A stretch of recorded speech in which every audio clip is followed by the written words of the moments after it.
Mesdames et messieurs, bonjour, soyez les bienvenus pour cette nouvelle édition de notre journal de 15 heures, à la une de l'actualité.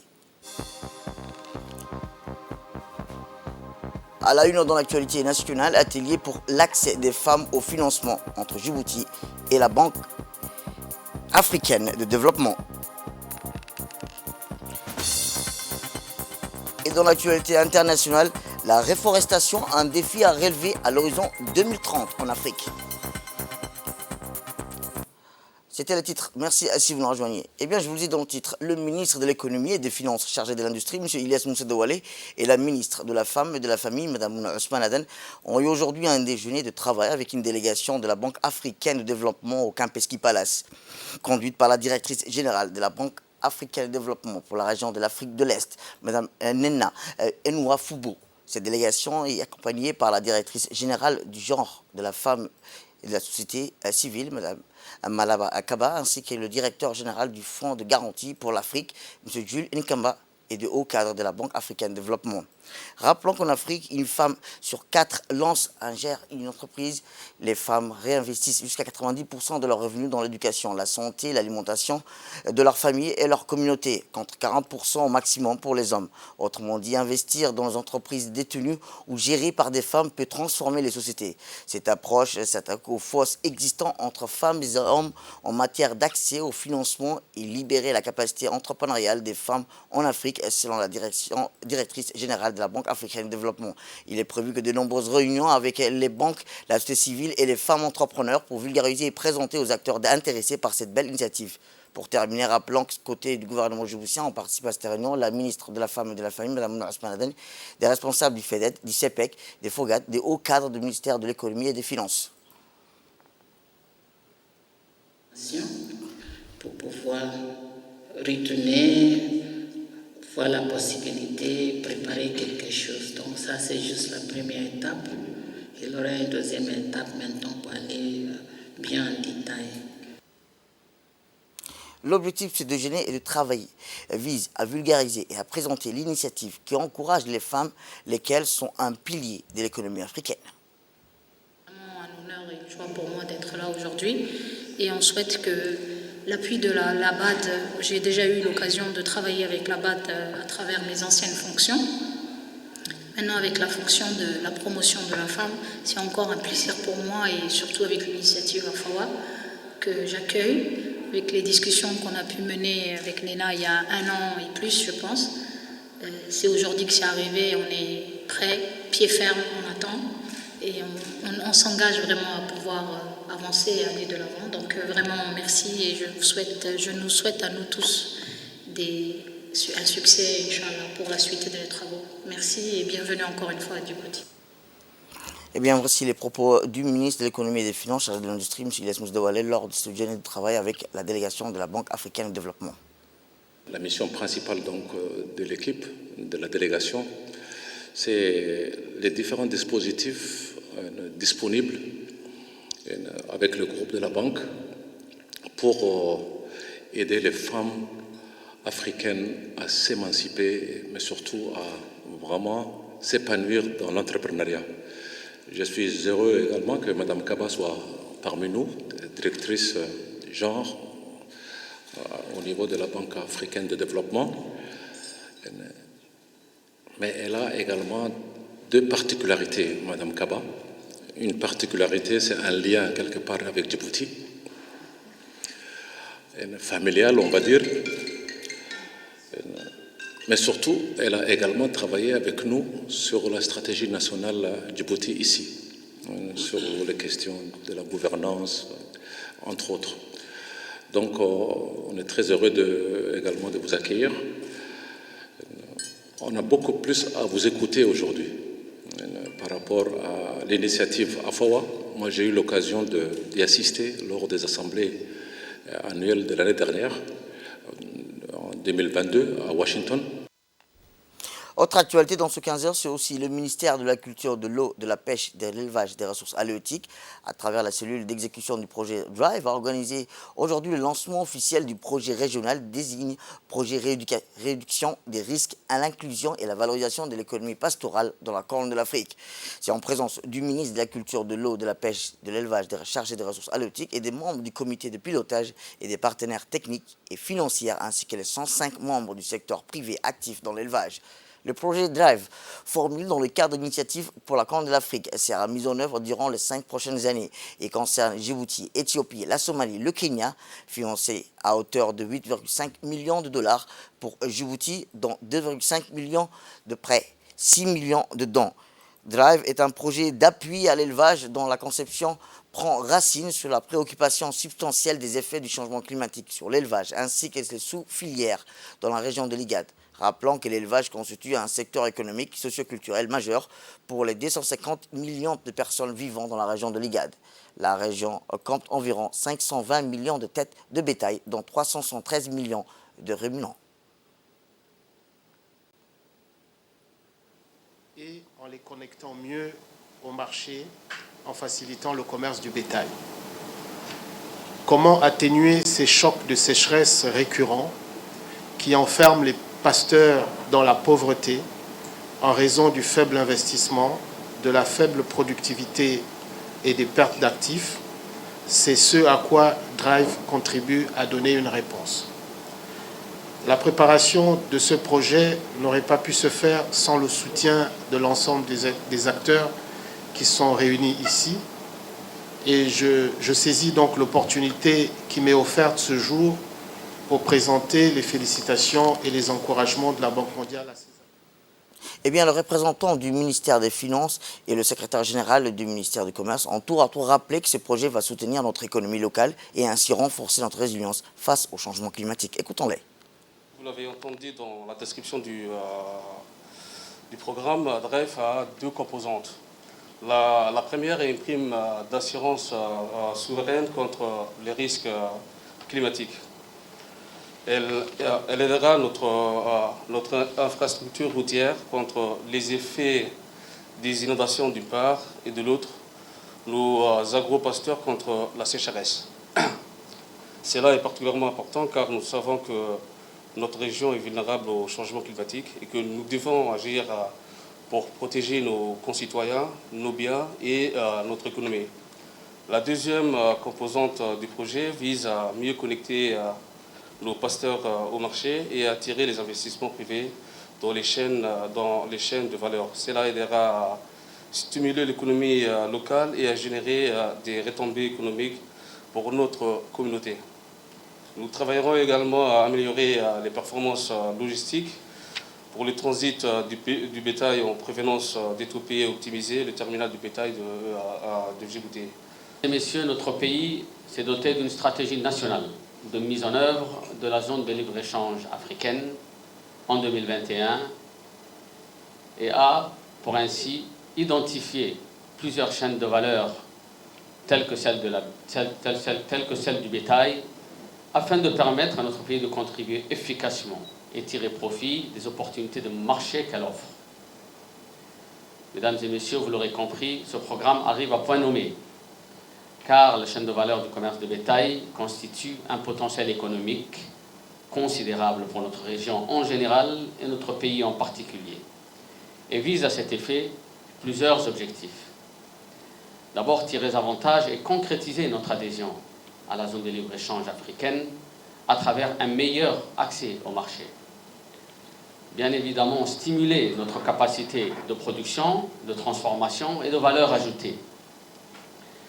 Et enfin, d'atténuer les défis climatiques et de sécurité alimentaire auxquels sont exposées nos populations. Cependant, mesdames et messieurs, il importe de renforcer notre coopération entre les acteurs publics et privés afin d'apporter une réponse efficace aux défis qui limitent le potentiel de ce secteur. Il est connu aujourd'hui, grâce à plusieurs études, notamment conduites par le COMESA et d'autres organisations, que les circuits d'importation et d'exportation de bétail encouragent l'essor du commerce informel dans notre sous-région. Cette situation impacte non seulement la compétitivité de notre chaîne de valeur, mais expose à la précarité nos pasteurs et nos éleveurs qui vivent de leurs élevages.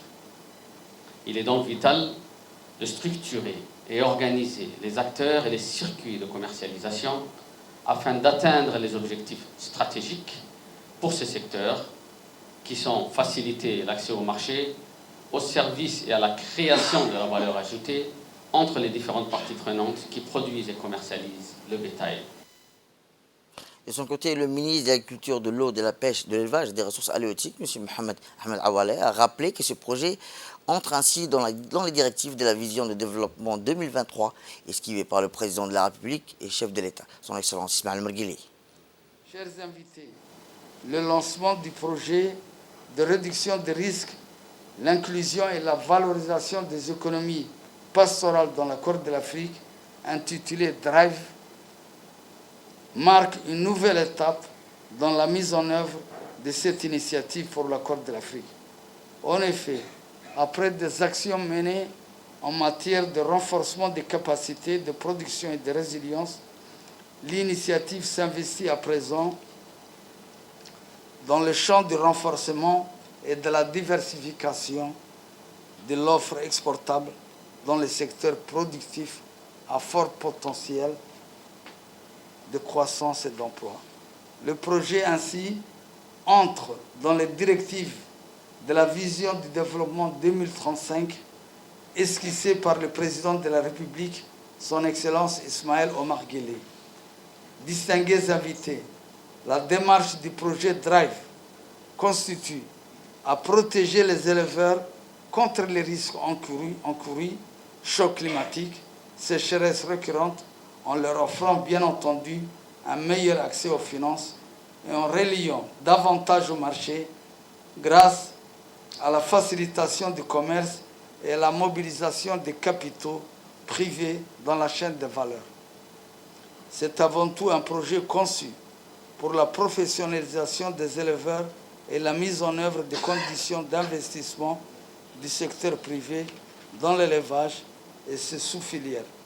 Dans cette optique, il s'agira d'appuyer la professionnalisation et l'organisation des acteurs de la filière à travers des activités de conseil, formation, sensibilisation, services d'assistance technique, etc. En outre, un accent particulier sera mis sur la dotation en équipement matériel et accompagnement financier afin d'assurer de meilleures conditions d'exploitation de la chaîne de valeur, depuis les fermes d'exploitation jusqu'à la mise sur le marché.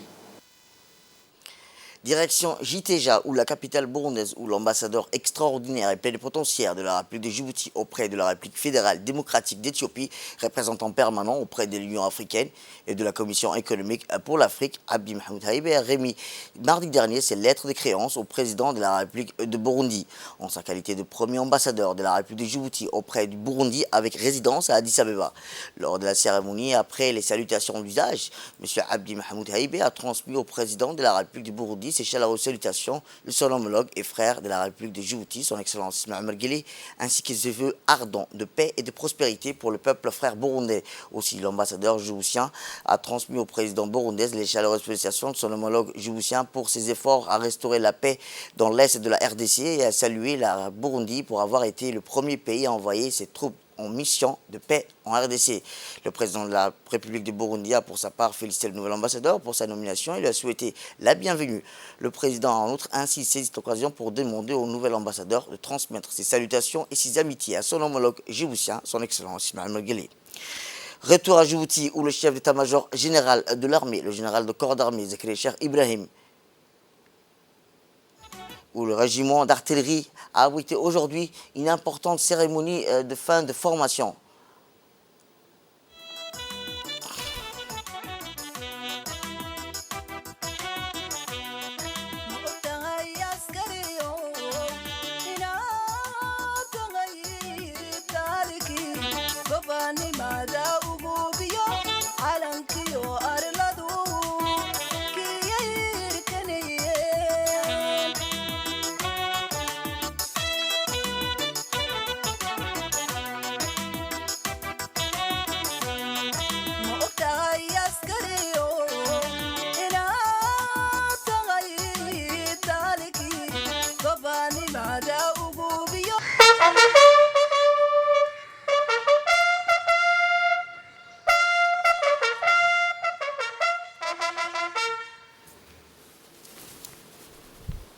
son arrivée, le général Zakari Cheikh Ibrahim, accompagné du général Tahar Ali Mohamed, ont été accueillis par le colonel Mohamed Hirsi Omar, commandant du régiment d'artillerie. Puis le CMG a effectué la revue de troupes, composée exclusivement des jeunes stagiaires ayant profité de cette formation professionnelle. Rappelant que cette cérémonie a marqué la fin de 3 formations techniques militaires, à savoir le stage CT1, observateur reconnaissance, et PTP, artillerie, et le stage maintenance, téléphone, radio et transmission, et enfin le stage de permis de conduire catégorie véhicule lourd. Cette formation technique d'artilleur qui s'est déroulée au sein du régiment d'artillerie a eu lieu entre septembre jusqu'au février 2023 et a pu former plus de 25 stagiaires aux spécialités d'observateur, de reconnaissance et de préparateur de tir d'artillerie. Cette formation a vu la participation du général de brigade Tahar Ali Mohamed, chef d'état-major de la défense, du lieutenant-colonel Nidal Khaleb, chef du premier bureau, du colonel Wagdi Jama' Moussa, chef de protocole des armées, du colonel Mohamed Hirsi Omar, chef de corps du régiment d'artillerie, et du colonel Ahmed Daher Jama', commandant de la marine nationale, et du colonel Ouass Omar Bourré, commandant de la garde-côte, et les officiers supérieurs ainsi que les subalternes. Eh bien, le colonel Mohamed Hirsi Omar, chef de corps du régiment d'artillerie, a indiqué que cette formation concernait 25 stagiaires qui ont été formés pour acquérir le savoir-faire afin de devenir la relève de demain. Monsieur le général des corps d'armée, chef état-major général des armées, Monsieur le général des brigades, chef état-major de la défense, Monsieur le colonel-major, chef état-major, sous-chef état-major de la défense, Monsieur le colonel, directeur général de la police nationale, honorables invités.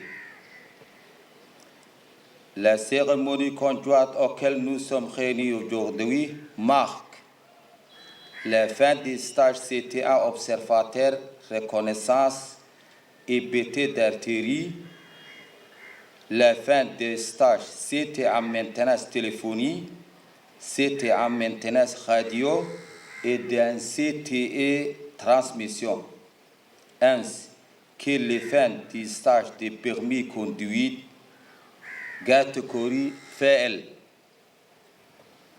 Le stage CT1 qui s'achève d'aujourd'hui s'est déroulé au sein du régiment artillerie septembre 2022 jusqu'à février 2023, où 25 stagiaires ont été formés aux spécialités d'observateur, reconnaissance et préparateur de tir artillerie. L'objectif de ces stages est de préparer de la relève de demain au profit des militaires qualifiés d'un CTE qui enrichissent leurs connaissances et aptitudes opérationnelles dans leurs domaines respectifs pour qu'ils puissent occuper des postes de responsabilité au sein de leur unité. Permettez-moi, mon général, tout d'abord de rappeler la nature du stage qui portait sur la formation au certificat technique élémentaire et premier degré, ainsi que le permis de conduire. Ces stages concernaient les domaines suivants: la filière observateur, EPT et reconnaissance pour l'artillerie, le filière de la transmission, à savoir exploitant radio, maintenance radio et maintenance télécom fil. Et enfin, la formation des permis de conduire catégorie véhicule léger, VL. Ces formations ont été lancées sur directive du chef d'état-major général des armées et s'inscrivent dans le cadre du cycle de formation 2021-2022 avec l'objectif de rehausser la capacité opérationnelle de nos troupes. Le taux de réussite est de 100% pour le CTE radio-télégraphiste, 100% pour le CT1 maintenance radio, 100% pour le CT1 télécom fil, 98% pour la filière CT1 artillerie et enfin 100% pour la filière conduite catégorie VL. Ensuite, le général Zakari Cheikh Ibrahim a procédé à la remise des certificats pour les stagiaires ayant effectué avec succès les dites formations en artillerie et transmission suite à la présentation des lauréats des différents stages. Cette remise de certificats témoigne du sérieux et de l'abnégation de ces lauréats dans l'exercice de leurs fonctions pour la transmission et pour l'artillerie. Fier de leur rendement, le général Zakari Cher Ibrahim a voulu leur témoigner de sa satisfaction à travers cette cérémonie et a donné des instructions importantes à l'ensemble des militaires présents à la cérémonie. Le CMG a ensuite tenu à exprimer ses vives félicitations à l'endroit des bénéficiaires, a indiqué également que cette cérémonie de remise de fin de formation est de leur fruit de leur dur labeur, des efforts consentis au quotidien afin qu'ils puissent s'acquitter de leurs devoirs.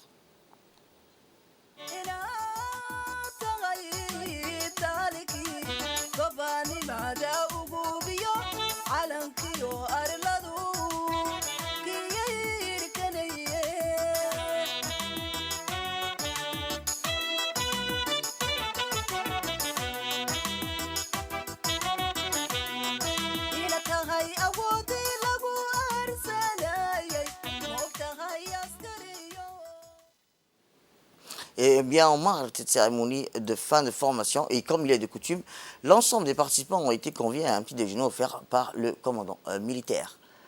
Pour clôturer la cérémonie, l'ensemble des participants, après la photo de famille, ont pu écouter des chansons du groupe Harbi, soulignant que c'est à travers la cohésion, l'unité, l'amour de la patrie et le sacrifice qu'on pourra atteindre un développement durable.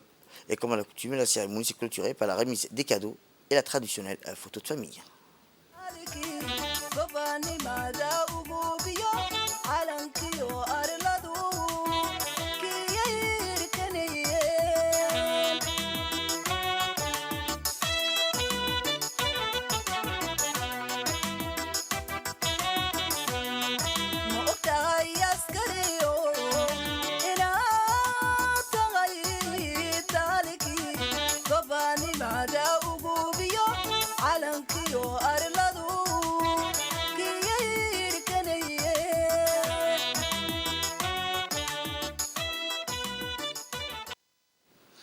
Direction le Sud, où dans le cadre des programmes d'aide sociale, le Diwan al-Zaka a procédé hier à la distribution de la zakat pour l'année 2022 et les 3e et 4e tranches de parrainage aux orphelins pour l'année 2022 au niveau de la région de Dikil. La cérémonie de distribution s'est déroulée sous la supervision du directeur général du tribunal de Zaka, M. Suleiman Hussein Moussa, et du préfet de la région, Adam Moussa Dalal, et en présence des représentants des familles et des orphelins bénéficiant de cette noble geste. À cet égard, environ 103 familles issues des familles pauvres, âgées et faibles revenus ont bénéficié de la zakat collectée de l'année dernière, tandis que 83 orphelins ont bénéficié des 3e et 4e tranches de parrainage, ou autrement dit le Rafla.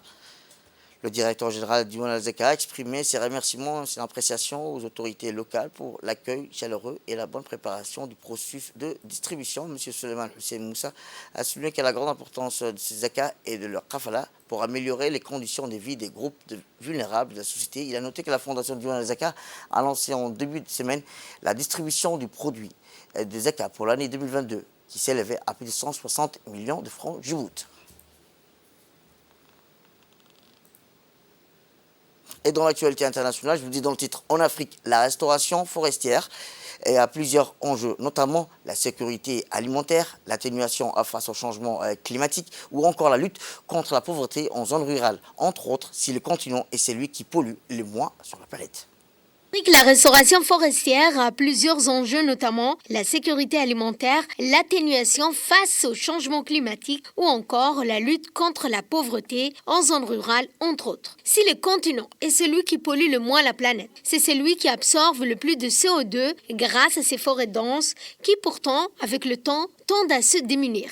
En 2015, l'Union africaine déposait un mandat de restauration de 100 millions d'hectares de terre dégradés à l'horizon 2030. À 7 ans de cette échéance, les experts rappellent l'urgence de restaurer les terres tant en Afrique qu'à l'échelle mondiale. Chaque année, près de 3 millions d'hectares de forêts qui sont perdus en Afrique, soit 65% des terres affectées par la dégradation et 3% du PIB perdu du fait de l'épuisement des sols et des nutriments sur les terres agricoles. Selon les données de la société Morpho, qui propose des solutions innovantes en matière de restauration forestière, 1,2 milliard de personnes dans le monde dépendent des forêts pour vivre, ce qui souligne l'urgence de la restauration des écosystèmes forestiers à grande échelle.